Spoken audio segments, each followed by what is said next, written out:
TrueStory Vibes warmly welcomes all our beloved listeners. We're so glad to see you again in our familiar time slot. Today, TrueStory Vibes brings you a brand new story, one that we hope will touch your heart and stay with you. As you listen, feel free to leave a comment sharing the quote or moment that left the deepest impression on you. Wishing you a wonderful and meaningful listening experience. Sunlight filtered through the floor-to-ceiling windows of the Chelsea loft, casting warm, honeyed patterns across the open-plan living area. In the heart of the space, Maya Sullivan moved with practiced grace, arranging a small feast on the sleek, white table. A stack of fluffy buttermilk pancakes sat steaming on a porcelain plate, their edges golden brown and soft. Nearby, a tall mug of freshly brewed single-origin coffee, dark, aromatic, with a whisper of caramel sweetness, released gentle wisps of steam into the cool spring air. A bowl of mixed berries glistened in the morning light, and a glass pitcher of cold orange juice, pulsing with pulp, promised a bright burst of vitamin C. Her 6-year-old son, Eli, flitted around the table like a hummingbird. He gripped a small toy airplane in one hand, his other hand clutching a syrup-drenched pancake. Mom. "Can Dad come watch me in the tug-of-war race at school today?" he chirped between bites, eyes glittering with anticipation. Maya smiled, brushing a stray curl behind her ear. She leaned down and ruffled his hair. "Of course he will, sweetheart," she replied, pouring a dollop of whipped cream over his berries. "I'll call him right now to make sure he knows." Eli grinned, His blue eyes lighting up. He hopped onto his chair, somehow transforming the simple act of breakfast into an impromptu celebration. Maya watched him for a moment, her heart swelling with love and pride. She reached for her phone and tapped Owen Bishop's name. It buzzed twice before he answered. His voice, low and steady, came through the speaker with a hint of breathlessness. "Morning, Maya." Owen. "Eli's asking if you can come watch the tug-of-war today around noon." There was a pause, as if he were measuring each word against an invisible scale. "I actually have an important meeting with our San Francisco team," he said finally. They shifted the schedule at the last minute. Maya's chest tightened imperceptibly, though she kept her voice calm. "Oh, "That's a shame," she managed. "He's been practicing for weeks." "I know, and I'm sorry," Owen said. "Why don't you bring him here tonight, and we'll have a special dinner, just the three of us?" A flicker of something unreadable crossed Maya's face, but she forced a smile. "That sounds nice. We'll do that." "Great. I'll send you the details as soon as I wrap up here," he added, then pressed something on his end. "Love you." "Love you too," Maya replied softly, then ended the call. She set the phone down and looked at Eli, determined to keep the morning bright for him. "Looks like it's just you and me at the tug-of-war today, buddy. But Dad promises dinner." "Okay, Mom." Eli cheered, scooping up another pancake. Maya's practiced smile lingered even as her pulse quickened. She reminded herself. Owen had been under enormous pressure leading his department's West Coast expansion. Late nights, back-to-back video conferences, sudden travel requests, these things came with the territory. Yet still, a small voice in the back of her mind whispered unease. There had been other mornings like this, when his phone rang at dawn or he slipped out before sunrise, citing an urgent product launch call or a client crisis. Yesterday, it was a dinner with investors. The night before, he'd flown to Denver for a half-day strategy session. The excuses were plausible, the tone sincere. But consistency had cracked somewhere along the way. Maya took a deep breath and refocused on the moment. She tucked a napkin under Eli's chin and laid out his napkin neatly. He angled his gaze toward her, as though sensing her worry, but choosing to trust her unspoken reassurance. "Can I have more berries?" he asked, flashing a hopeful grin. "Of course," Maya said, filling his plate. She watched him for another heartbeat, memorizing the bright curve of his small shoulders and the way his laughter bubbled up when he discovered a hidden blueberry. After breakfast, they moved to the loft's cozy reading nook. Eli perched on Maya's lap as she opened a dog-eared copy of Where the Wild Things Are. Outside, the city hummed to life, A distant siren, the rumble of a subway car below, the metallic echo of delivery trucks. But here, inside their sanctuary, there was only warmth and quiet companionship. Still, before turning each page, Maya's mind ticked through questions. Would Owen make it back in time for dinner? Was he truly on a video call in San Francisco, or somewhere else entirely? Could she trust her gut, or was she letting anxiety cloud her judgment? She inhaled the scent of his hair, a comforting blend of sandalwood and clean cotton, and reminded herself that some days were simply hectic. She deserved to believe in the man she married. The man who had courted her under the cherry blossoms at Union Square and whispered promises of forever. Closing the book, she kissed Eli's temple. Okay, big guy. Let's grab your backpack and head out. Hand in hand, they walked toward the elevator. Maya straightened her shoulders, determined to greet the day with optimism. But even as the doors closed behind them, a small knot of doubt nestled in her chest, waiting to see how the next chapter would unfold. And so, the perfect morning moved toward its next turning point, a day that would test the foundations of family, trust, and the promises we keep. Stepping out of the elevator, Maya adjusted the strap of Eli's backpack and led him down the polished hallway toward the door. The crisp spring air of Chelsea washed over them as they exited the building. Taxis honked in the street. Cyclists weaved between parked cars. The city thrummed with its relentless energy. Maya took a steadying breath. Today's tug-of-war contest would be a small victory, a chance to reinforce the bonds of family. But 8 years earlier, it was a very different contest that had bound her heart to Owen Bishop's.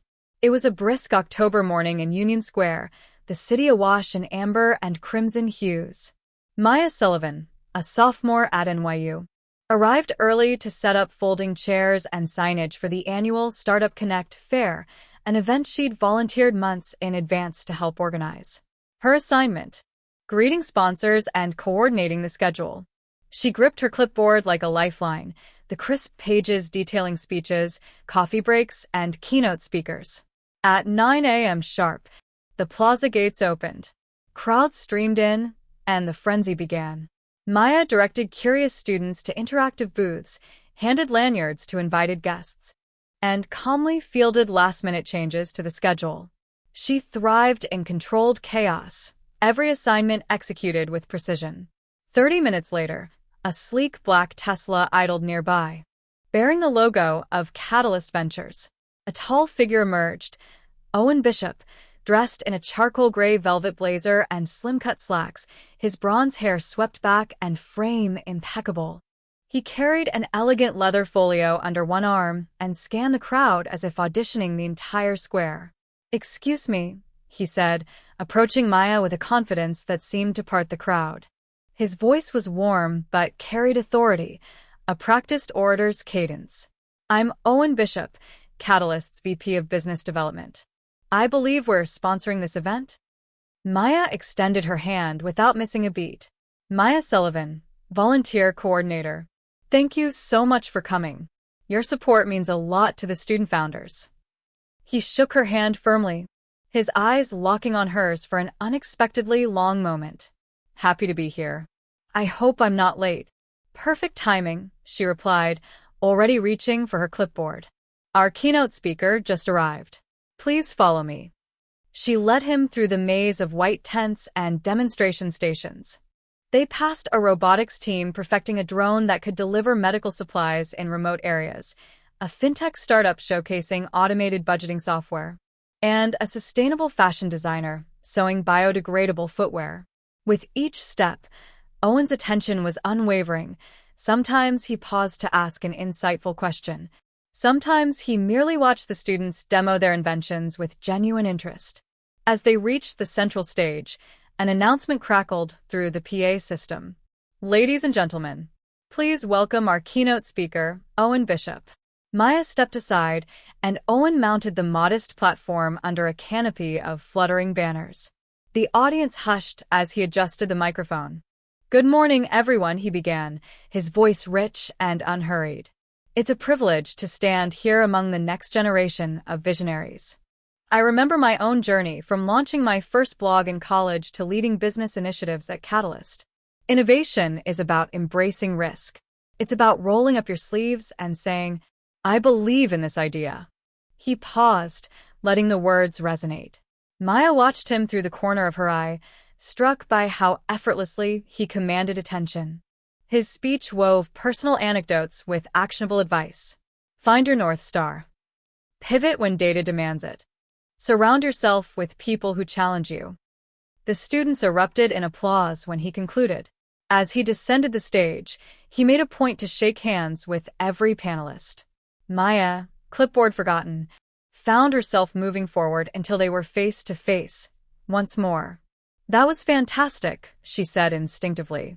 You had everyone hanging on every word. He smiled, genuine warmth in his eyes. I appreciate that. But really, the incredible work these students are doing deserves the spotlight. I'm glad I could help. Their conversation threaded seamlessly from the event into lunch plans. Owen suggested grabbing coffee at the small pavilion cafe overlooking the park. Maya hesitated. She had to return to coordinating sponsor check-ins, but something in his tone made her say yes. They found a quiet table by the fountain. Fall leaves drifted around them like confetti. Owen ordered 2 lattes without milk and cinnamon. When Maya took her first sip, the foam crowned her upper lip in a fluffy, white mustache. He laughed, a deep, genuine sound that made her cheeks warm. Here, he said, handing her a napkin and grinning. Battle scars of a startup event. Their laughter bridged the gap between volunteer and sponsor. He told her about his childhood in Marin County, how he built his first computer at age 10. She recounted her summers interning at a community media lab in Brooklyn. The conversation flowed from innovation to personal passions, favorite books, secret hobbies. The one song that always lifted one's mood. In those moments, Union Square faded away. Maya didn't notice the crowd, the swirling Tory gate painted by an art collective, nor the buskers strumming acoustic guitars at the far end. All she saw was Owen's warm smile and heard the easy cadence of his voice. When the clock struck noon, Maya realized she'd missed the sponsor orientation. She shot up, apologetic. Owen stood and offered his hand, steadying her. I have to get back, she said, regret flickering in her eyes. He nodded. I understand. But before you go, may I have your email? I'd love to share some connections with you, angel investors who might support your media project. She jotted down her address on a sleek business card, her heart fluttering. Thank you, she said softly, for everything today. He slipped her card into her hand and ducked under his jacket to reveal the Catalyst pin on his lapel. I look forward to talking again, Maya. As they parted, she felt a current of possibility surge through her, as if a seed had been planted. Little did she know that this chance meeting would blossom into a partnership, friendship, and a love that would shape the rest of their lives. Standing alone in the crisp afternoon sunlight, clipboard back in hand, Maya took a deep breath. The winds of change had begun to swirl around her, carrying promise and exhilaration in equal measure. Today's Startup Connect fair would end, sponsors would pack up, and students would file out. But for Maya Sullivan, something extraordinary had just launched, the first spark of an unexpected journey with Owen Bishop. Over the next 3 years, Maya and Owen's whirlwind courtship transformed into a seamless partnership. They navigated late-night brainstorming sessions for Maya's media campaigns, collaborated on product launches for Owen's startup clients, and explored hidden gems across Manhattan and San Francisco. Their shared laughter over spilled cappuccinos turned into inside jokes. Their mutual encouragement forged a bond deeper than either expected. When Owen proposed on a rain-washed evening at the Brooklyn Botanic Garden, he led Maya beneath a canopy of cherry blossoms. Their footprints left soft impressions in the damp path as the petals fell around them like a pink snowfall. He knelt on one knee, presenting a slender platinum band set with a single brilliant cut diamond. Maya Sullivan, he said, voice steady but rich with emotion. Will you marry me and be my partner in every adventure yet to come? Her tears glistened in the garden lights as she whispered, yes. and they sealed their promise with a gentle kiss under the soft glow of lanterns. 4 months later, on a bright June morning, their fairy tale wedding took place at a restored loft in Manhattan's meatpacking district. The venue's exposed brick walls and vaulted ceilings gleamed with strings of Edison bulbs and cascading wisteria. Guests arrived in sundresses and tailored suits, greeting one another beneath a floral arch of blush peonies and white hydrangeas. Maya descended the ivory-carpeted aisle on her father's arm, wearing a silk gown with delicate lace sleeves that traced her arms like a second skin. The bodice, a softly sweetheart neckline, flowed into a full skirt that whispered with every step. Owen stood at the altar, breath caught in his throat, as her veil drifted behind her like a cloud. His tuxedo was classic black, but he had added a touch of whimsy with sky-blue socks and a boutonniere of wildflowers. The officiant, a close friend who had witnessed their first spark at Union Square, smiled warmly as he spoke. Today, we celebrate two souls who found each other amid possibility and promise. Maya and Owen, may your days be filled with discovery, your nights with comfort, and your years with unwavering support. Vows followed, crafted with personal anecdotes and heartfelt promises. Maya's voice trembled as she recounted Owen's late-night pep talks during her toughest project deadlines, promising to champion his aspirations even when the road became steep. Owen, in turn, vowed to tuck her in after long days, to surprise her with impromptu weekend getaways, and to nurture the laughter that first drew them together. When they exchanged rings, a hush fell over the guests. Then, as the bands slid onto their fingers, the loft erupted in joyous applause. Owen lifted Maya into his arms for the first married kiss, her bouquet tumbling to the floor as their friends and family cheered. The reception that followed was an unforgettable tapestry of celebration. Long farmhouse tables held mason jars of lavender lemonade, heirloom tomatoes drizzled with basil-infused olive oil, and platters of artisanal charcuterie. A trio played jazzy renditions of classic love songs, coaxing couples onto the dance floor. Maya and Owen led the first dance under a shower of white rose petals, swaying to an acoustic guitar version of Our Love Is Here to Stay. Laughter and tears mingled as toasts were made. Owen's mother recounted the day he was born, how he arrived with a determined cry that mirrored the ambition he carried into every project. Maya's best friend shared stories of their college adventures, from late-night radio broadcasts to impromptu poetry readings that revealed Maya's creative fire. Eli's 6-year-old cousin Poppy stood on a chair to propose a toast. To Aunt Maya and Uncle Owen, may your love be stronger than my dad's spaghetti sauce recipe. The room roared in affectionate laughter. As the evening deepened, the loft's doors opened onto a rooftop terrace. There, city lights glittered like scattered jewels against the night sky. Guests gathered around cozy fire pits, sipping champagne and nibbling chocolate-dipped strawberries. The breeze carried distant sirens and the soft hum of traffic, a reminder that the metropolis never truly slept, just as their love would carry on through every moment, big or small. When the clock neared midnight, Maya and Owen shared one last private dance under the stars. He pressed her close, whispering, "This is only the beginning." She held his hand, letting his words settle in her heart. "Forever and always," she replied. That night, as they slipped away in a vintage Rolls-Royce gifted by a delighted sponsor, Maya looked at Owen's profile illuminated by the city glow. Everything felt right. The shared dreams, the promise of new chapters, and the unspoken understanding that no matter what challenges lay ahead, tight deadlines, unexpected travels, or long nights, together they would face them with unwavering love. Their fairy tale wedding was more than a single day of celebration. It was a profound testament to the journey they had taken, two individuals fueled by passion and purpose who found in each other a partner for life. And as Manhattan's skyline faded behind them, they stepped confidently toward their future, hand in hand, ready to write the next chapters together. 2 years into their marriage, Maya and Owen's life felt as harmonious as the day they first wed. Eli had just started first grade at a gifted program in Soho. Maya had been promoted to senior editor at the media startup she'd launched. Owen was spearheading Catalyst Ventures' West Coast expansion from San Francisco. Their hectic schedules seemed to dovetail seamlessly. She flew cross-country to keynote panels he hosted. He served as her sounding board for new content strategies. In late autumn, they even managed a rare weekend getaway to Napa Valley, toasting clinking glasses of golden Chardonnay beneath vine-laced trellises.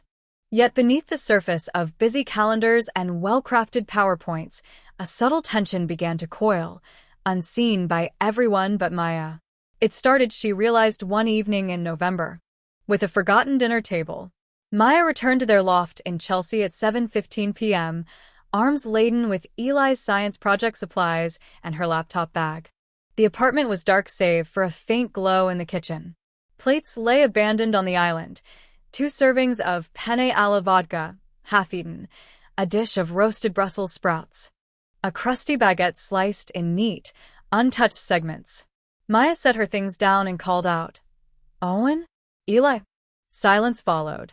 A message blinked on her phone from Owen. "Can't make dinner. Had a last-minute pitch meeting in SF. Love you both. XO." Maya's heart tightened. It wasn't the first time he'd canceled, nor the second.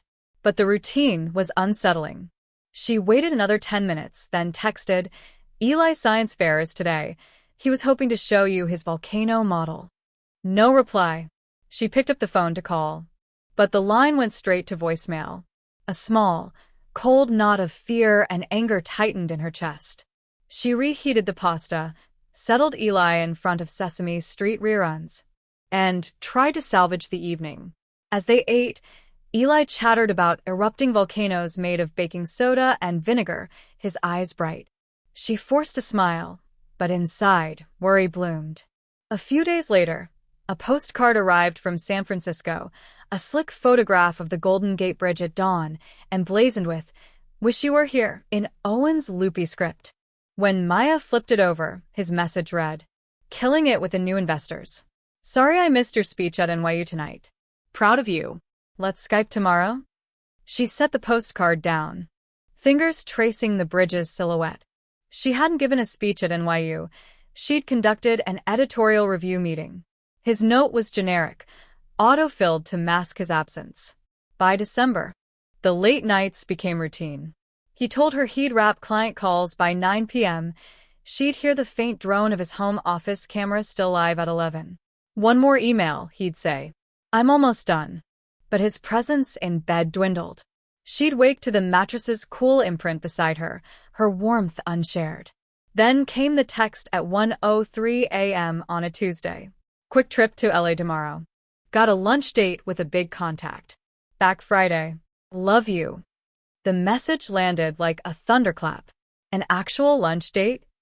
She pictured him, her husband, across a gleaming conference room table with someone else.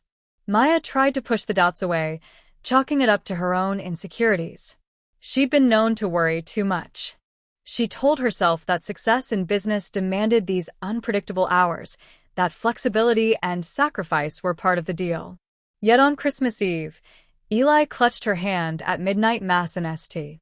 Patrick's Cathedral and whispered, "Mom, where's Daddy?" She turned and saw empty pews behind her parents. He'd left for Los Angeles that morning. Again. She dried Eli's tears and whispered reassurances she didn't believe. By January, the strain was undeniable. One evening, Maya arranged a dinner at Old Pilot, their favorite Italian Mediterranean spot overlooking the Hudson. She dressed in a sleek emerald wrap dress. Owen arrived almost an hour late. Apologetic, traffic was a nightmare, but sweat dampened at the temples. His eyes flickered to her dress, but something was off. Over wine, she broached the subject gently. "Owen, I'm worried. You've traveled almost every week this month. We're losing time with Eli and with each other." He took a breath, studying her across the candlelit table. "Maya, you know I love you. I mean us. This expansion can't stall." "Of course," she said softly. "But where do we draw the line? I need you here, too." He nodded, glancing at his phone as it vibrated on the table.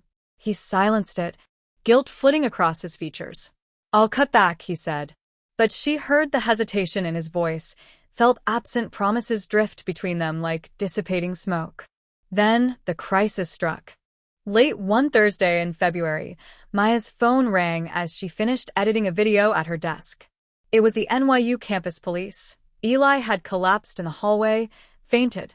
She dropped her phone and raced across the Brooklyn Bridge to the Bronx campus hospital. Anxiety tightened her throat with every pulse of the no parking sign that loomed overhead.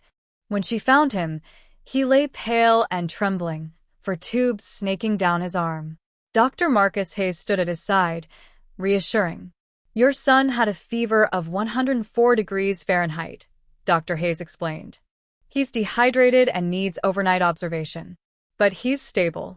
Maya crumpled into a chair, tears she'd held at bay spilling over. Only then did she realize how little Owen knew, or cared, about those late stages of Eli's high fever. She searched her phone for messages, but found only the lingering echo of his broken promises. She called Owen at 2:17 a.m. "It's Eli. He's in the ER.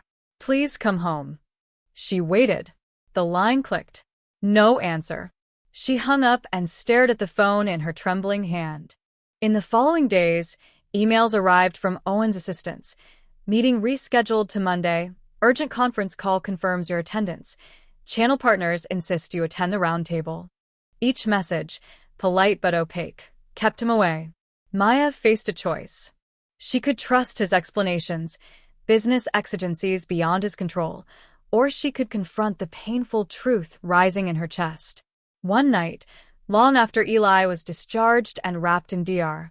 Hayes's careful follow-up care, Maya stood in the loft's kitchen with a glass of red wine. She dialed Owen's number. This time, he answered groggy, as if roused from sleep. "Maya? "Is everything okay?" "Tell me exactly where you are," she said, voice trembling. He hesitated. I've la." "On business." His silence was answer enough. "Go," she said quietly. "Tell me the truth. Or, don't call me again." He sighed, a fatigue-laden exhale. "Maya, Tell me later," she interrupted. "I need you to stop lying." The line went dead. That night, as the wind howled against the Manhattan windows, Maya realized their fairy tale had become a fragile veneer. The vows they had exchanged, in sickness and in health, through business triumphs and deadlines, were unraveling. As she stared at the empty place setting at the table, the half-eaten pasta growing cold, the storm finally broke. And the secrets it revealed would change everything. 2 weeks after the crisis with Eli's fever, Owen boarded a red-eye flight to San Francisco for the launch of Catalyst Ventures' new Green Tech Accelerator program. He stood in the polished lobby of Skyline Tower, briefcase in hand, as the morning light spilled across the panoramic windows. His phone buzzed with texts from Maya, brief status updates on Eli's recovery, and a gentle reminder. "Please be home tonight if you can. We miss you." He tapped back a thumbs-up emoji, then pocketed the phone. He'd keep the schedule tight. 2 days of meetings, one celebratory dinner, and then home. As he walked toward the elevator, he almost collided with a tall woman in a forest green coat stepping off the lobby escalator. Her honey-brown hair was pulled into a sleek low bun. She carried a leather portfolio embossed with Caldwell Consulting. She looked up, and for a heartbeat, Owen's world shuddered. "Zoe," he said, startled. She blinked, then smiled, an expression that had once made his heart soar and then shatter. "Owen Bishop. Long time." He cleared his throat. Zoe Caldwell. "I didn't realize you were consulting on this project." Her eyes softened. "I came on board when you pitched the idea. I thought you'd want someone who knows both markets, and knows you." He nodded, fighting a surge of nostalgia. It had been 6 years since Zoe and he parted ways after college. She left New York abruptly, no explanation. He discovered later she'd been battling a serious illness, but hadn't told him. Their breakup was raw, unfinished. "Shall we?" she asked, gesturing toward the double doors of the conference center. They entered the soaring atrium together, introductions already buzzing among staffers.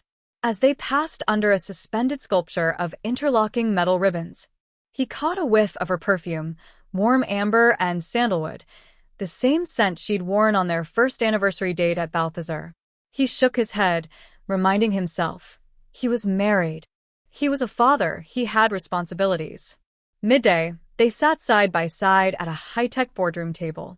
The room was lined with touchscreens displaying prototype designs for solar window films and bioplastic alternatives. Zoe tapped a slide. Phase 1 metrics: sustainability, scalability, social impact. Her presentation was crisp, authoritative, confidence born of expertise. Owen watched her speak with admiration, the old spark flickering. When she paused for questions, Owen asked about regional deployment challenges. She answered with precise data, then asked how his East Coast teams would adapt. Their banter felt seamless, their synergy obvious to everyone in the room. Afterwards, as the group broke for coffee, Zoe leaned close.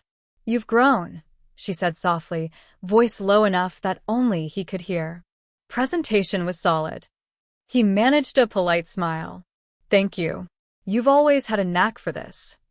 She hesitated, gaze drifting to the large window overlooking the city's skyline. "I wish I hadn't left so abruptly." His heart lurched. "You didn't have to explain back then. Your health." She shook her head. "I didn't know if I'd make it through chemotherapy. I didn't want you tied to a dying woman." Her eyes glistened. "I wasn't brave enough to ask you to stay."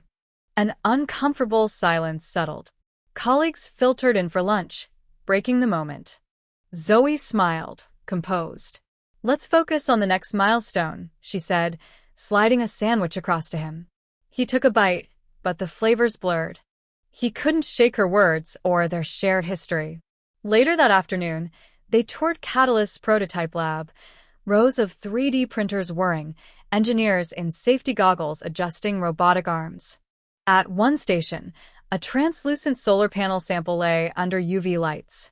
Zoe crouched beside an intern, discussing tensile strength data.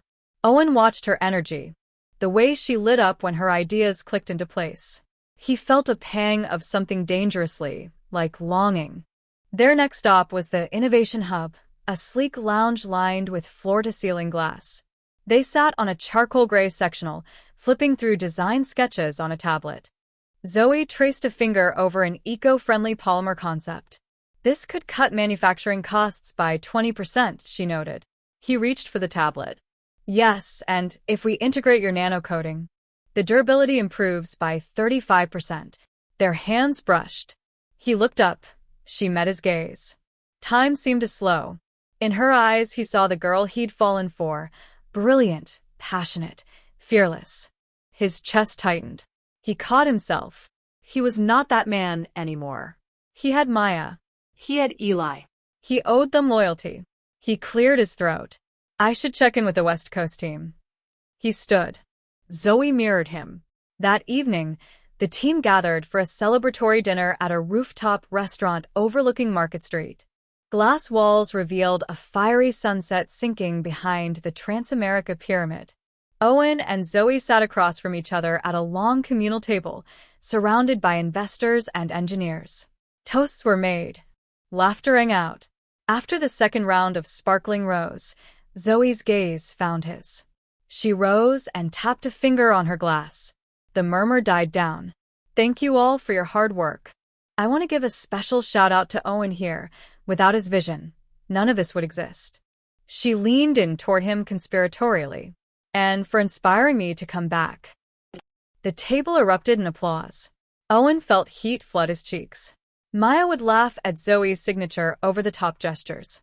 But here, in this moment, it felt like old magic rekindled. Later, as the crowd thinned, Zoe slipped from the table and raised her voice, so only he could hear. "Meet me on the balcony?" He followed her past the last waiter stacking plates and emerged onto a wind-swept terrace. The city lights twinkled below. She leaned against the glass railing, arms crossed. "Thank you for tonight," she began. "I know it must be complicated." "It is," he admitted, his breath visible in the cool night air. She glanced away, then back. I heard about Eli. I'm sorry for missing that. He closed his eyes. It hurt, Zoe. It hurt that you didn't reach out to me when he was so sick, and it hurt that I didn't tell Maya. Her lip quivered. I thought I was protecting you both. I thought maybe if I faded away, I'd spare you more pain. He stepped closer.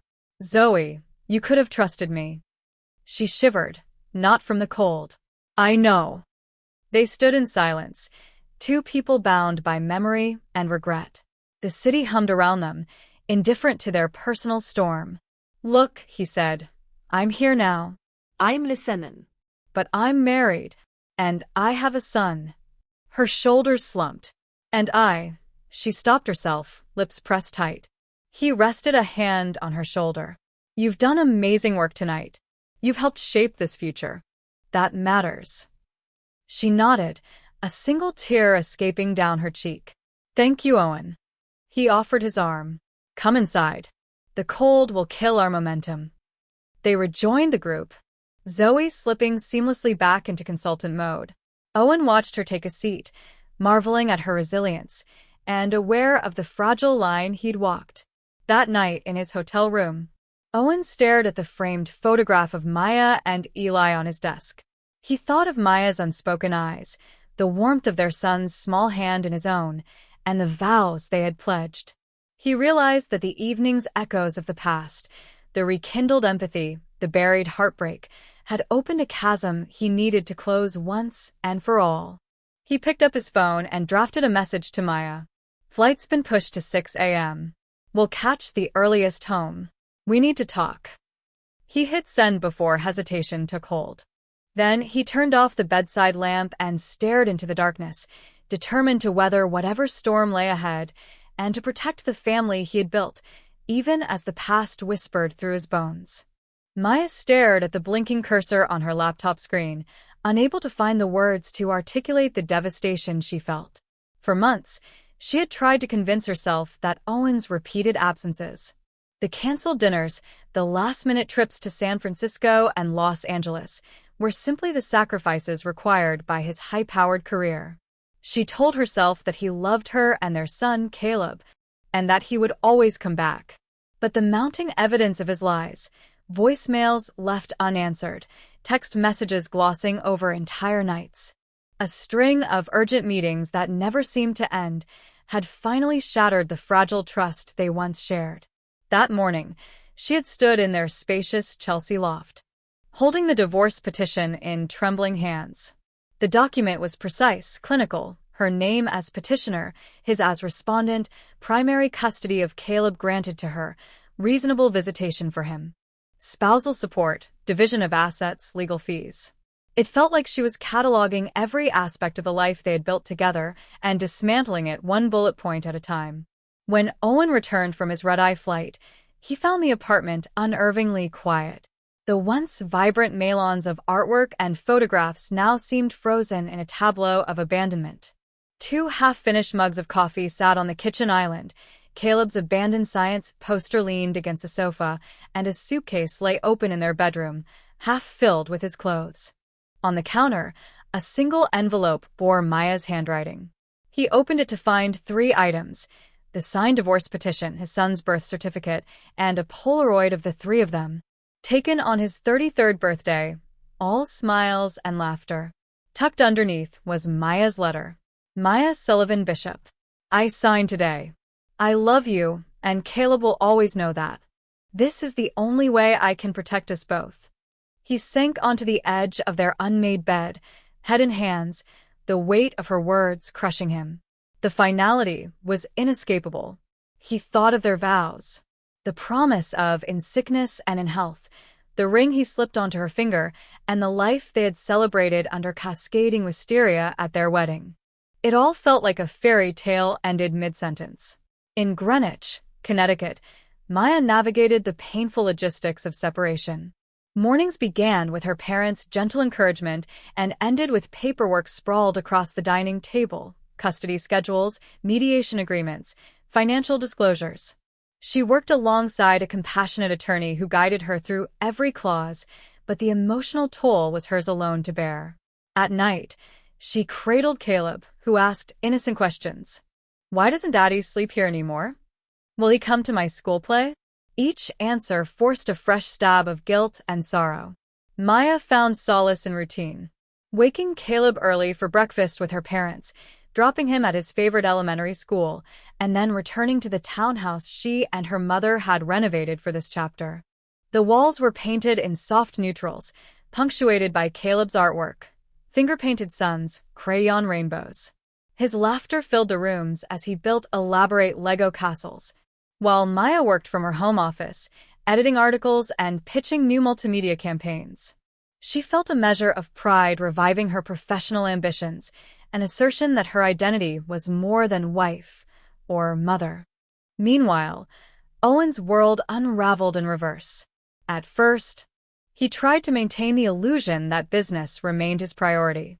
He submitted his portion of the divorce documents, arguing for joint custody, a 50-50 split of parenting time. But every attempt to negotiate was overshadowed by the fact that his betrayal had driven Maya to this point. He was forced to face the consequences. Social media circles whispered about the couple's split. Colleagues offered awkward condolences. Investors once impressed by his leadership now questioned his personal stability. His home felt barren when he finally returned with his duffel bag, the walls echoing with the absence of his family. The first court appearance was tense. Sitting across from Maya, Owen noticed the calm resolve in her eyes. She presented their son with organized care plans, a detailed schedule outlining school pickups, extracurricular activities, and pickup instructions. Her confidence in the courtroom was a stark contrast to his nervous fumbling through legalese. When the judge reviewed their agreement, primary custody to Maya, visitation every other weekend, Owen realized the extent of his loss. He tried to speak, to argue for more time with Caleb, but Maya's parents exchanged sympathetic glances with each other. The judge nodded and signed off. Afterward, Owen approached Maya in the hallway. She stood with Caleb, small and hopeful, clutching her hand. Owen knelt down to hug his son, voice thick with emotion. "I'm so sorry, buddy. I love you." Caleb hugged him back, then turned and walked with Maya out of the courthouse. Owen watched them go, the bright winter sky mocking him with its clarity. In the weeks that followed, co-parenting became a series of careful negotiations. Owen picked up Caleb at agreed times, presenting an array of color-coded calendars to avoid any more misunderstandings. He learned how to choose his moments, arriving with a baseball glove and a box of marbles, reading bedtime stories with genuine enthusiasm. But every smile he coaxed from his son came with a pang of regret. Moments that should have been everyday occurrences in a shared household were now designated Dad's weekends. Maya, for her part, strove to keep the household warm and welcoming. She cooked Caleb's favorite pasta, tucked him in with the nightly ritual of good night as many people as you can remember, and helped him construct elaborate train tracks across the playroom floor. She answered his questions with honesty suitable for a 6-year-old. Sometimes adults make choices that are hard to understand, but Daddy loves you, and I love you, and that will never change. Late one Sunday evening, after dropping Owen at the train station, Maya returned home to find Caleb asleep, his small form curled beneath the covers. She sat at the edge of his bed and pressed a kiss to his forehead. Above him, on the wall, was the framed Polaroid of their wedding day.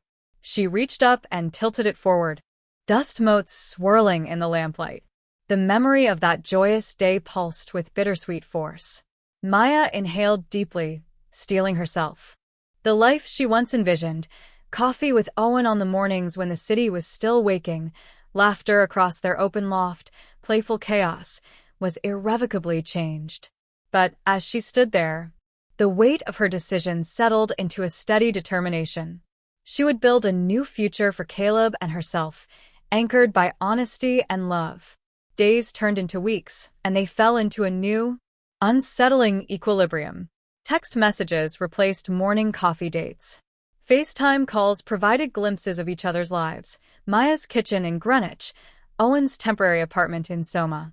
Caleb kept souvenirs from both homes: a hand-painted rock from Grandma's garden, a model car from Uncle Owen.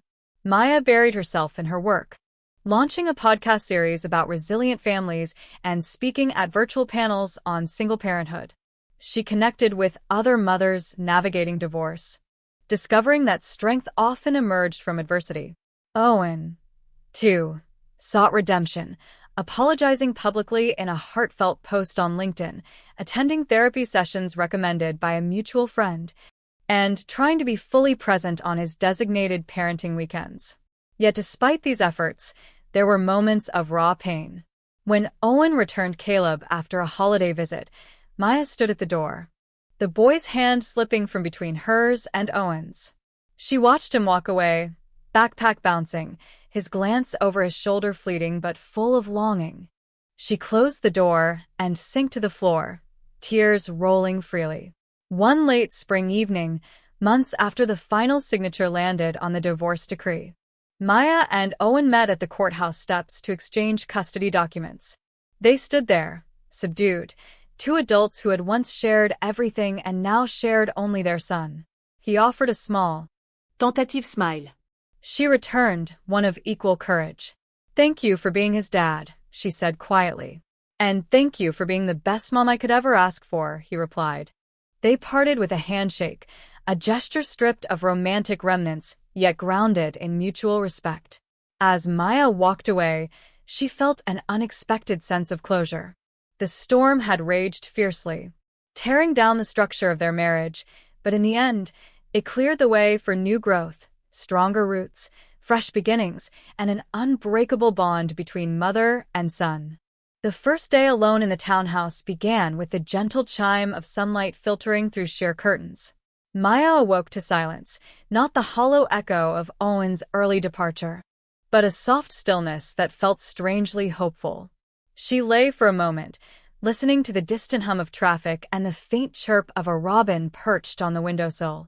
Caleb lay beside her, curled into the warmth of the covers, breathing evenly in the quiet morning.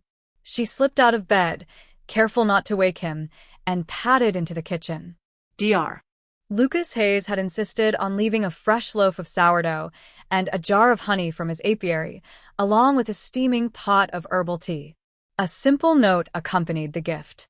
"For new beginnings, Lucas." Maya set water to boil for oatmeal and arranged 2 bowls on the counter. She sliced a banana for Caleb and sprinkled cinnamon into her tea. Steam curled up around her mug as she thought of how much her life had changed in the past months. The collapse of her marriage had been a storm, but now, like the robin song, there was a new melody in her heart. "Mom," Caleb's sleepy voice called from the hallway. He padded in, clutching his favorite stuffed box. "Can I have the brown sugar too?" "Of course, sweetie." She scooped a spoonful into his oatmeal. He took a bite and smiled, that bright, open smile that always steadied her. They ate together at the small oak table, sunlight dancing across the white-painted wainscoting. As he spooned his breakfast, he pointed to the wicker basket on the floor. "Whose gift is that, Mom?" "That's from Dr. Hayes," Maya said, trying to keep her voice light. "He's a family friend who's taking good care of us." Caleb nodded solemnly, as if he understood more than he could say. "Can he come over later?" "He's coming by around noon," she answered. "He wants to see how you're doing with your science project." His face brightened. Cool. After breakfast, Maya ushered him off to school, her heart buoyed by his excitement. When she returned home, she sat at her desk by the window and opened her laptop. She drafted emails to sponsors for her latest podcast series, pitched an idea for a live-streamed panel on single-parent resilience, and reviewed the episode outline. Work no longer felt like an escape from heartache, but a chance to channel her energy into something meaningful. By late morning, there was a polite knock at the door. Maya opened it to find Lucas standing there, hands in the pockets of his charcoal pea coat, his warm brown eyes crinkling with genuine concern. He carried a tote bag stamped with the Mount Sinai logo. "Hey," he said quietly. "I brought lunch, your favorite falafel wraps, and some of those green smoothies you like." She felt a flutter of gratitude. "Thank you." Come in. They settled at the kitchen table, and Lucas carefully unpacked the food. He handed her a wrap wrapped in wax paper. I thought we could talk through some ideas for Caleb's project, and for you, if you like. Maya smiled, impressed by his thoughtfulness. That sounds perfect. For the next hour, they discussed the engineering aspects of Caleb's homemade volcano, brainstorming materials that would make the eruption more dramatic: baking soda, citric acid, a dash of glitter for theatrical flair. Lucas's enthusiasm for simple science experiments reminded Maya how much joy there was in unstructured curiosity. When the talk turned to her podcast, Lucas listened intently as Maya outlined her vision, 4 episodes interviewing single parents who had turned adversity into innovation. She described her next guest, a software engineer who coded after midnight so his daughter could attend a magnet school. Lucas offered connections, suggesting colleagues at Mount Sinai who faced similar challenges balancing demanding careers with family care. Your work is incredibly important, he said, leaning forward. You're sharing voices that too often go unheard. His affirmation warmed her in a way she hadn't felt for months. Thank you, Lucas. That means a lot. They cleared the table together, laughter drifting easily between them. When the dishes were done, Lucas reached for her hand, his touch light but steady. How are you feeling? He asked softly. She met his gaze.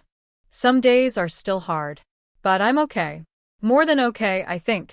I feel hopeful. He smiled, relief washing over his features. You deserve that. Later that afternoon, Maya picked up Caleb from school and walked him home. He chattered excitedly about a friend's birthday party and how he planned to wear his volcano t-shirt.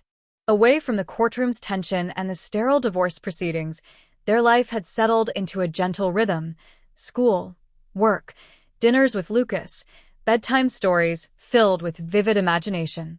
When they arrived home, the townhouse felt full of art projects scattered on the dining table, fresh flowers on the windowsill, and the comforting warmth of familiar routines. In the kitchen, Lucas mixed ingredients for homemade granola as Maya unpacked Caleb's backpack. Guess what? Caleb announced. Zoe Caldwell was at school today. She talked about recycling plastic into skateboards. Maya felt a twinge of unease at the mention of Owen's former partner, but she quelled it. That's interesting. What did you think? It was cool, Caleb said simply, shrugging. But it made me think of Dad's project with solar panels. Lucas glanced at Maya, concern flickering in his eyes. He checked in. He sent me a text, Maya said. He asked how Caleb was. I answered. Lucas nodded thoughtfully. That's good. Even from afar, a parent's presence matters. Maya breathed in, grateful for Lucas's unwavering support. Yes. I want him to be part of Caleb's life, even if it's from another city. That evening, after Caleb had fallen asleep, Maya and Lucas sat on the couch under a knitted throw, sharing a glass of red wine. The glow of city lights seeped through the curtains as they spoke of dreams and fears. Lucas confided his own struggles, balancing a demanding medical schedule with personal life, navigating the pressure of leading a department. Maya listened, offering empathy drawn from her own experience. When the wine was gone, they turned out the lights and curled up together. Maya felt comforted by his steady breathing beside her. She reached out and gently held his hand, tucking it against her heart. In the hush of the night, Maya realized that the new dawn she craved was already here, quiet, unassuming, full of promise.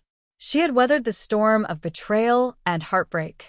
She had built a sanctuary for her son and herself, fortified by love, honesty, and resilience. And now, with Lucas's caring presence, she stood poised on the threshold of a future shaped not by past wounds, but by the possibilities of each coming sunrise. As she drifted to sleep, Maya knew that whatever challenges tomorrow might bring, she would face them with courage. For she had learned that even after the darkest night, the dawn arrives, softly, inevitably, ushering in hope and new beginnings. Owen stood on the platform at Penn Station, the roar of departing and arriving trains echoing around him as he waited for the 7:15 p.m. local to Greenwich. He pressed his forehead against the cool glass of the terminal window, watching white-collar commuters flow by in organized streams. Each tick of the station clock hammered home the distance he had created between himself and Maya, and the time he had lost with their son, Eli. He replayed the moment when Maya signed the divorce papers in his mind, her steady hand, the quiet finality in her voice, the polite nod before she walked away. He had watched her back retreat, carrying his son's small hand in hers. At that instant, his life had fractured irrevocably. He tried to steady his breathing. He owed Maya and, above all, Eli more than empty apologies. As the train pulled in, Owen slung his duffel over his shoulder and boarded. The car was nearly empty. A solitary teenager tapping away on a laptop at the next table and a businesswoman dozing in a black trench coat 2 seats down. Owen sank into his seat, bracing himself for the 90-minute ride. He opened his laptop and drafted a letter to Maya. His fingers hesitated over each word as he tried to capture the remorse knotted in his chest. Maya, I missed Eli's science fair and so much more. I lied to you, again and again, in the name of business, but that was cowardice, not loyalty. I broke our vows. I broke your trust. There is no excuse for what I did. If you're willing, I want to earn back your respect and Eli's love, even if that means from a distance. I know it may be too late for us. All I can promise is that I will be the father he deserves, starting now. Owen. He saved the draft but didn't send it. Words alone could not atone for months of absence and deception. He needed to show change through actions, not rhetoric. That evening, he arrived at Maya's parents' townhouse unannounced, having coordinated only with their attorney to ensure the timing would not conflict with visitation. Diane Sullivan opened the door, surprise and concern etched on her face. Owen, she said softly. What are you doing here? He met her gaze, swallowing hard. I need to speak with Maya. It's important. She hesitated, then stepped aside. She's upstairs in Eli's room. Owen climbed the stairs, each step heavy with regret. He paused at the doorway to find Maya tucking Eli into bed. The boy's eyes, bright and trusting, looked up at him. Daddy. Eli whispered. Owen knelt. Hey, buddy. He cleared his throat. Can we talk? Eli nodded and slipped under the covers. Maya stood to one side, arms folded across her chest. Her expression was guarded, but not unkind. I missed you, he said, voice thick. I'm so sorry I missed your science fair and your fever. I can't undo the past, but I want to be here now. Eli looked at Maya for guidance. Maya met her son's gaze and nodded ever so slightly. Eli turned back to his father. Will you help me with my volcano? Tears pricked Owen's eyes. Yes, he replied, voice unsteady. Tomorrow. We'll make the best eruption ever. Maya exhaled, relief and sorrow mingling in her features. After Eli closed his eyes, she and Owen walked quietly to the landing. I don't know if I can trust you yet, she said, voice low. But Eli deserves a father. If you're serious, start by being consistent. I will, he promised. Consistent and honest. Over the next weeks, Owen set his phone to silent after 8 p.m. and blocked late-night work messages. He hired a local co-working space in Greenwich, so he could finish calls after office hours without returning to the city. Each Friday afternoon, he arrived at Maya's door with a small backpack containing Eli's favorite snacks, a fresh Lego set, and his own clothes for overnight stays. No excuses. No cancellations.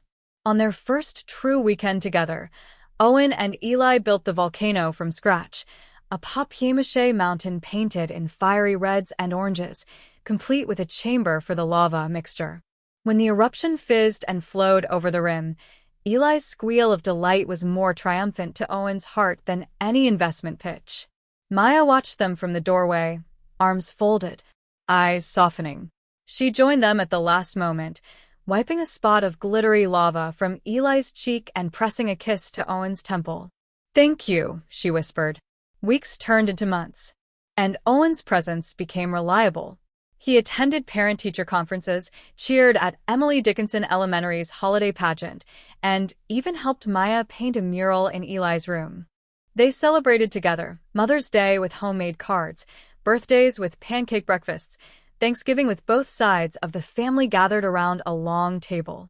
Yet Owen remained mindful of the fault lines of the past. He continued therapy, working through the insecurities that had led him to hide behind work. He drafted a shared digital calendar for co-parenting and synced it with Maya's phone to ensure he never missed another event. One spring afternoon, he and Maya sat on a bench by the Greenwich Pond, watching swans glide across rippling water. He turned to her, face earnest. "I know apologies can't erase the pain I caused," he said. "But I hope these actions show you I'm truly sorry and that I've changed." Maya regarded him quietly, then offered a small, genuine smile. "I see it," she said. He reached for her hand, and she let him hold it. The warmth of her skin grounded him more firmly than any boardroom victory ever had. Their relationship would never revert to the ease of its early days. But a new trust, hard-won and fragile, had begun to grow. Owen realized that true success was not measured by capital raised or deals closed, but by the depth of the bonds he nourished and the authenticity of his commitment. As they watched the sun dip low over the water, Owen felt a cautious optimism stir within him. It was a new dawn for their family, one forged through accountability and humble dedication. And while the road ahead remained uncertain, he would walk it with unwavering resolve to be the husband and father they deserved. Honesty, Maya realized, was more than an abstract virtue or a line in a wedding vow. It was the very marrow of a life shared. The silent promise that upholds every act of love and every bridge built between two people. In all the stories she had heard, the ones on her podcast about single parents who rose from hardship, the entrepreneurial legends celebrated on stage, the fairy tale romances that faded under scrutiny, the same lesson echoed. Without honesty, trust crumbles like dry earth under a storm's first wind. She thought back to the first time she met Owen at Union Square. His transparency then, open curiosity about her projects, genuine questions about her ambitions, had sparked their initial connection. They had spent hours discussing startups and media trends, each revelation into the other's dreams, forging a bond stronger than any instant attraction. In those early days, honesty was easy. They were unguarded, excited by possibility. They confessed doubts freely, the fear of failure, the uncertainty of new ventures, the desire to prove themselves in a world hungry for success. That candor carried them through long nights and crowded launch events alike. But when the first lie slipped in, the hidden photo, the last-minute business calls that never materialized, the unexplained absences, the foundation cracked. Maya discovered that Owen's secrecy was not a sign of strength but a shield, meant to hide his own insecurities rather than protect her. Every omitted call, every vague excuse, piled up into a wall that separated them. Love alone could not breach it. Only truth had the power to dismantle those bricks of deceit. The true test came when their son, Eli, fell ill with a high fever. In that hospital room, sterile, bright, and frightening, it should have been the moment Owen raced home, arms outstretched to comfort both mother and child. Instead, Maya paced the hallway, cell phone clenched in her hand, waiting for the father she had known to show up. He did eventually arrive, but his reluctance to leave his business calls behind hurt more than the empty chair ever could. That night, as Maya held their sleeping boy, she understood that honesty was not just about telling the truth, it was about choosing what truly mattered. The divorce unfolded with painful clarity, legal papers signed, custody arrangements negotiated, assets divided. In the stillness of her new home, Maya filled her days by telling herself a different story, one of resilience, independence, and the freedom that comes from knowing she could stand on her own. Yet even as she reclaimed her identity, the absence of Owen's honesty left a vacuum. She taught Eli that sometimes even the people we love most make choices we cannot understand. She told him that his father loved him but had to learn how to be honest before he could truly be present. Meanwhile, Owen's world unraveled around him. He lost more than a partner. He lost faith in his own character. In boardrooms, he apologized for half-baked promises. In hallways of Catalyst Ventures, he confessed to colleagues the real cost of his ambition. The man who once defined success by capital raised now measured it by the quiet moments he finally dedicated to Eli, assembling Lego towers on a Saturday afternoon, reading nighttime stories with deliberate patience, answering every question about volcanoes and solar systems without defensive deflection. Those actions spoke louder than any sales pitch. When he first knelt before Maya in the doorway of her parents' home, arms empty of excuses, face laid bare in remorse, she listened. His honesty that evening was a far cry from the polished speeches he gave to investors. He spoke of his regrets with unscripted vulnerability, naming each mistake and owning its impact. Maya let her guard down just enough to let him in, but not so far as to re-establish the illusions of the past. Forgiveness, she realized, was not the same as forgetting. It was the willingness to rebuild upon a bedrock of truth, rather than sand. Over time, small rituals restored their fragile peace. Owen set his phone to silent after dinner. He blocked late-night work invites. He asked Maya for weekly schedules instead of presuming her availability. He texted updates about his business trips, departure times, reasons, expected returns. She, too, embraced a new kind of transparency, sharing her emotional state without fear of judgment. When the walls between them evened out, neither hiding nor demanding, trust began to grow again. From that reconciliation sprang a deeper understanding that love without honesty is a candle in the wind, flickering perilously at the first gust. Their marriage could not reset to a pristine beginning, but it could enter a new season, one defined by daily choices to speak truth, however uncomfortable, and to listen with an open heart. Their story was no longer a fairy tale but a testament to the work that love requires, the humility to admit faults, the courage to ask forgiveness, the commitment to show up fully, consistently, and without pretense. In every conversation with Eli about fairness or integrity, Maya and Owen drew on their own pages of failure and recovery. They did not shield him from the truth of their mistakes. Instead, they used those moments to teach him about accountability, how a single lie can fracture trust, and how a genuine apology can begin to mend it. They showed him that the most powerful words, "I'm sorry, I was wrong, I need help," are also the bravest, calling on us to relinquish ego in favor of true connection. Their renewed partnership extended beyond the living room and into the broader world. In her podcast, Maya invited guests to speak candidly about the struggles of single parenthood, the challenges of career setbacks, and the healing power of honesty. Owen, in turn, mentored young entrepreneurs with a new emphasis on ethical leadership, encouraging them to build companies rooted not only in profit but in transparency and respect for every stakeholder. Together, they championed a culture where truth was not a troublesome requirement, but the bedrock of innovation and human flourishing. The lessons they learned echoed in every corner of their lives. In the way they navigated co-parenting schedules, in the way Owen listened to Maya's concerns about late-night offers, in the way Maya sought his input before making major decisions. They discovered that honesty was not a one-time declaration but a continual practice, a compass that directed them back to each other whenever life's complexities threatened to pull them apart. As the sun rose each morning over their blended rhythm, Maya and Owen began to see that the real fairy tale was not one without conflict, but one where two people chose, day after day, to speak the truth of their hearts. In their home, the echoes of past mistakes served not as scars but as signposts, guiding them toward a future defined by integrity, mutual respect, and the enduring belief that honesty, above all else, is the greatest gift we can give to those we love.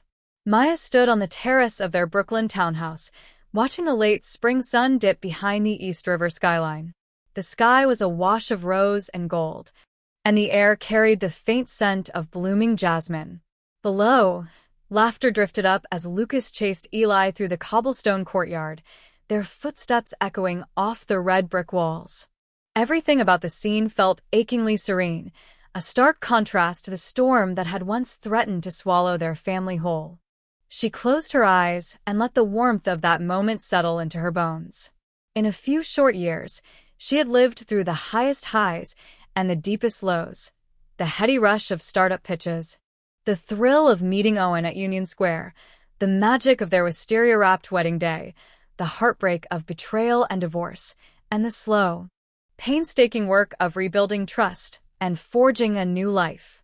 Now, as she listened to Eli's shouts of joy and breathed in the scent of jasmine, she understood that each twist of her journey had led her here, toward a future she could finally embrace without fear.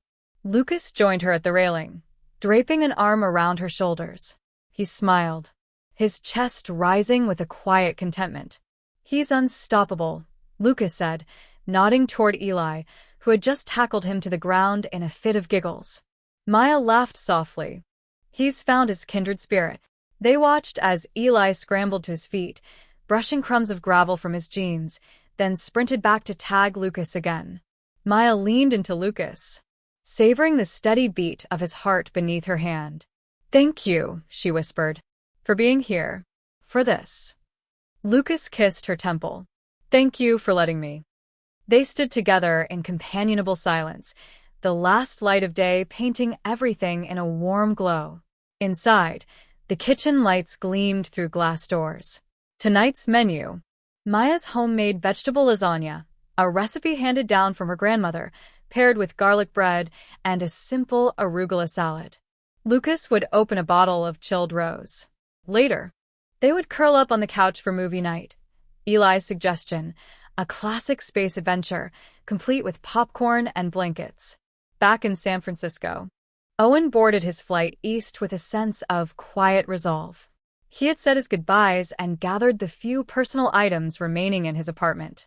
As he buckled his seatbelt, he reflected on how much his life had changed since he first met Maya. He thought of those early days, full of promise and mutual admiration, and of the choices that had driven them apart. He had lost more than he realized: a loving partner, the daily presence in his son's life, and his own integrity. But he also carried lessons that had reshaped him: the importance of honesty, the courage to admit fault, and the humility to rebuild trust day by day. As the plane lifted off, he closed his eyes and silently vowed to remain the best father he could be, even if his role in their lives had changed. He knew now that true success was measured not in boardroom victories, but in the consistency of one's actions and the depth of one's love. In Brooklyn, the evening progressed in a comforting rhythm. Over dinner, Eli animatedly described his latest school project, a science experiment to grow crystals in different solutions. Lucas quizzed him on the chemical reactions, while Maya offered gentle guidance on proper measurement and lab safety. Their voices intertwined in a lively symphony, full of warmth and encouragement. After clearing the table, they moved into the living room for the promised space adventure. Maya settled on the couch with Lucas at her side, Eli between them clutching a small pillow. The opening credits rolled, and for a moment, the room was filled with the hush of shared attention. Maya glanced at Lucas's profile, the soft lamplight reflecting in his eyes. She felt a surge of gratitude for the path that had brought them together, a path forged through honesty, resilience, and mutual respect. As the movie's hero navigated unknown galaxies, Maya found herself dreaming of her own uncharted future. There would be challenges ahead, new career opportunities, parenting hurdles, co-parenting arrangements with Owen, but she was no longer defined by fear or regret. She had discovered that endings could blossom into fresh beginnings when guided by truth and love. When the final scene faded to black, Lucas reached for her hand. Eli yawned and rested his head against Maya's arm. She kissed the top of his head, feeling the steady rise and fall of his breathing. "Time for bed, astronaut," she whispered. She tucked him in, then returned to the living room, where Lucas waited with 2 mugs of chamomile tea. They sat together on the couch, sipping quietly and letting the night settle around them. Outside, the city lights shimmered like distant stars, a reminder that life's possibilities stretched far beyond their walls. Maya set her mug down and turned to Lucas. "Thank you for this new dawn," she said softly. He smiled, brushing a lock of hair behind her ear. "Here's to every morning we face it together." She closed her eyes and rested her head on his shoulder, letting the simple promise echo in her heart. The journey that had begun with a chance meeting at Union Square, had weathered storms of betrayal and pain, had ultimately led here, to a home filled with love, honesty, and unwavering commitment. And as they sat in the gentle glow of their living room, Maya knew that whatever the future held, they would face it with open hearts and open truths. For they had learned that reality, with all its complexities, was far more enduring and beautiful than any fairy tale. And that brings us to the end of today's story on TrueStory Vibes. Don't forget to leave a comment with a quote or moment that touched you the most. Your words give our team the motivation to keep creating more heartfelt stories. Thank you for listening, and we'll see you again soon.